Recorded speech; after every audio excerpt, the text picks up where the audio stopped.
Welcome to the nuovo tutorial. Today we talk about a variant of the classica strambata.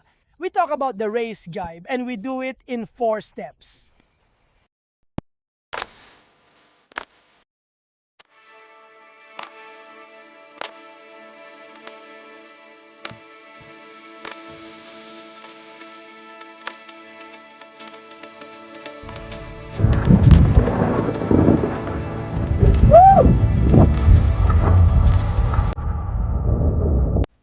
Beautiful, the race jibe is very beautiful to see. It is very fun to do, especially in strong wind, but it is not to be confused with the duck jibe that we will see maybe in another video. Why learn the race jibe? As I said, it is really beautiful to see. It is very beautiful and fun to do in speed because it is one of the weirdos that allows us to maintain an excellent speed of entry and an excellent speed of exit because the sail is almost never in a dead spot. It always pulls a little bit. It is very beautiful because it opens us up to new horizons, to new maneuvers. Like, for example, the 360 is an excellent maneuver in light wind because it keeps the foil raised. It is a maneuver that we must know how to do. Let's look at it carefully, specifically dividing it into 4 steps. The first step, the entrance to the weirdo. Well, as I said, it is a fast weave that we need a lot when we want to enter fast and exit equally strong, or especially when we are really with strong wind, beautiful, full with a small foil. And we want to make a really beautiful, even adrenaline, beautiful carvet. Then the entrance is crucial. Unlike the relaxed weirdo, here our entrance has to be decided. It's called race. Gib decided. Why? Because we have to keep the sail closed as much as possible and then enter the maximum speed possible. Then we let go slightly while always maintaining a very good speed. But above all, our engine must always be high and then the sail closed nicely. One of the main mistakes that are made in this phase is that as soon as we start the weave, we tend to slightly lift the leading edge of the sail to the sky. Well, doing this makes it much more difficult for us. Then the rotation of the sail, then we try to maintain the trim and the same way as and when we are completely through or of or upwind.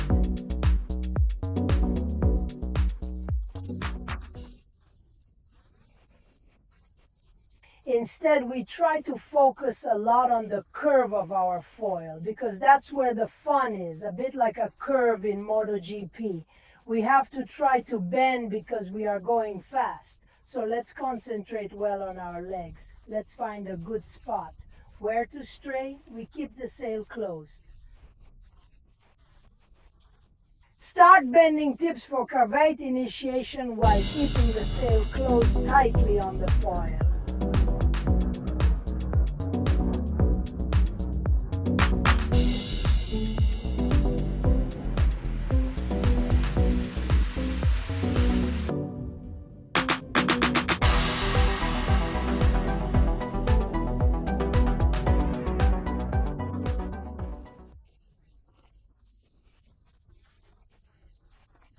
Step 2, flip the sail.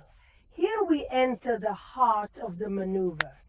Let's look at the grip first. If you are used to holding the grip with the palm of your hand towards the sky, you need to change the grip to be more comfortable. Not that you can't do it that way, but it's much more comfortable to hold the sail with the palm of your hand facing the sea towards the water. At this point, we entered beautifully, decisively into our weave, into our carvate. Here, let's try to keep the sail closed as long as we can. Why? Because in this way, with our speed, we cancel out the force of the wind a bit, and then we create an apparent wind that allows us, without any problem, to start turning the sail. Well, first of all, I already tell you that even if it seems like a physical maneuver, turning the sail over is actually very simple. It doesn't take any kind of force because the wind has to help us, especially our apparent wind that has to cancel the wind that we usually have in our sail to try to create a sort of bubble where with the sail we can safely do what we want. So let's start capsizing with the bow hand. I also simply hold the sail with 2 fingers just to try not to force it. Obviously the bow hand goes down, the stern hand goes up, and we have to look into the edge where we want to go out. It's very important when we flip the sail. The timing.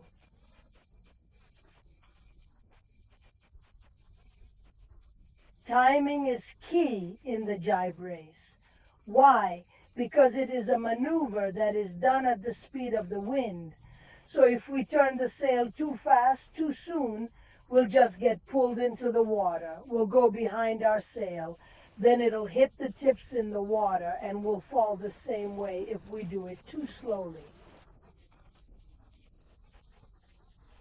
We will no longer have time to turn our sail, and we will obviously take it in the face, because when the sail is upside down, we will be upwind. So it is essential to do this rotation at the same speed, more or less than our pace and the wind and the day. Let's say, pass me the concept. So once we have the bow hand down and the stern hand up, we have to, as I said before, we're in the weave in the carve-8, and we can also lean slightly against the sail, but slightly is not that we necessarily have to go in. Be physical, we can slightly lean and do not rush.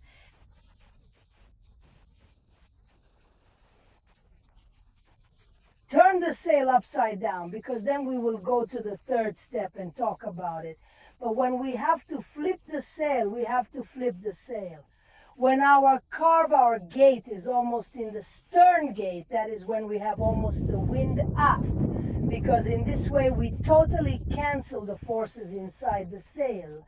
This way we can also do 2 laps when we are maintaining this pace. So try to close the sail not too early, not too late. As soon as you feel that the wind is lighter in the sail, you notice it because it cancels out almost totally. That's when I say to lean slightly, so on Bogna's hand. I say lightly because for those who come from windsurfing and already had a good level, surely they found themselves going with the sail clashed, or anyway, simply doing the maneuver, the turn of the helicopter, where at a certain point the wind hits our sail and we have to play with this. Well, if you remember correctly, the more we push the sail, the more. This fog creates an effect, creates force, so let us lean on the sail but follow it. We always try to stay beautiful, light, and make her work without straining her. This is very important. Automatically, this playing with the sail, this sensitivity leads us to the 3rd step, and that is our legs. During the carve-8 we have rotated. We do not leave the sail, but with our legs we must continue to push inward.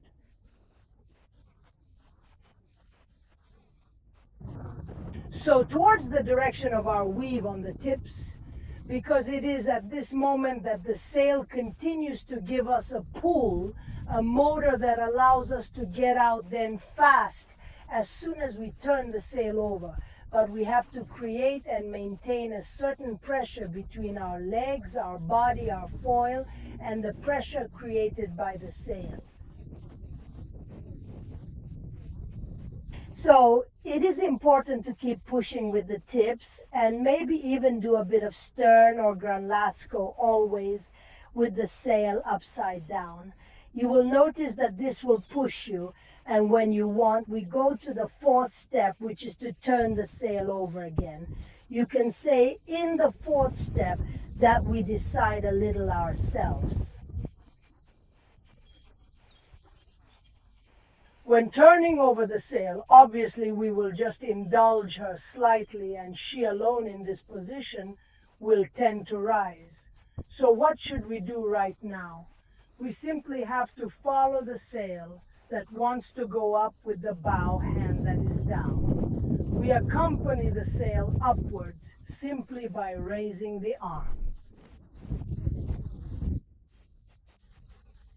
At this point, the stern hand, that is the one near our face, will go up and the hand change will take place. The sail automatically, you will see that effortlessly it will put in the correct position and we will come out and switch like a bomb. The head, when we start to raise the sail, becomes fundamental because it must rotate like the pelvis. Towards our new walls, ready to face the gate and exit in switch. Or if you are already good, you can immediately change the foot in V. Let's make a summary a little more fluid. Let's enter our weave at maximum speed, then sail closed, and let's focus on the foil carve, which can be initially especially very wide to maintain a good speed. When the sail is unloaded and therefore we are approaching at the stern gate, we rotate the sail supporting it. Then in a very light but physical way there, the arm, the bow hand goes towards the sea and we raise the stern hand. At this point we play with the legs and the foil.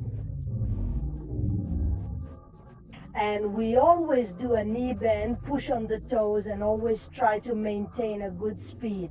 You will see that the sail will propel you. We decide when to get out of the weave simply by removing the sail from in front of us. So the head becomes crucial. It has to rotate towards the new walls. The bow arm, which is down, rises, and the sail, you will see that it will tend to rise and return to its position by itself because the wind does its job. So we just have to indulge it. We lift the bow hand, slightly pull the stern hand over our head, then let go of the stern hand. With the bow hand, we bring the handle to the hand that was stern, and then we close with resuming. Our handle with pump hand. There you go. Changing hands is easier to do than explain. A couple of tips that can help you. Remember that this maneuver must be done at the speed of the wind, so do not anticipate. Don't be too fast, Try to understand the right timing because the secret is in timing. You will make attempts. And you will see that the sail will remain down. You will no longer be able to pull up the sail. And another mistake that can happen to you is to stay too far from the sail. Try to keep it close, unless if you are already good, do a little tips or better. As soon as you have learned to do it in the optimal way, and that is when you tilt the sail. Stretch your stern arm so that you put the sail in a horizontal line. This way, you will come out even stronger because there will be practically nothing, the force of the wind in the sail. So if your foil especially is very small and very fluid, you see that you will make a beautiful GPE style carvata. Visually, it is also a very nice maneuver. And then obviously for the most competitive, Rashid closes the way to those who want to try to overtake us internally. Because if we position the have in this horizontal way, there is no space. This is a bit the same thing that happens in windsurfing in slalom races. When you do the lay down and then when you totally close the spaces. Ours. Enemies who want to enter the buoy. I'm not at all competitive in bad. I like to do it this way only because I find it much more stylish. Another interesting tip is not to force the ascent, because really just hint with the bow hand. The ascent that the sail, you will see that will automatically put itself in its position. If it tends to open too much, it means that you raised it when you were still in a stern position or had not yet turned the head and bow of the board enough towards the new walls.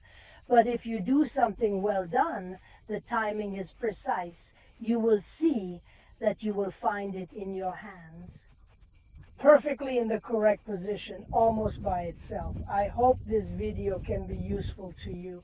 I created a playlist with all my tutorials. Go see it. I leave you the link in description. Obviously, like all maneuvers, these must be tried.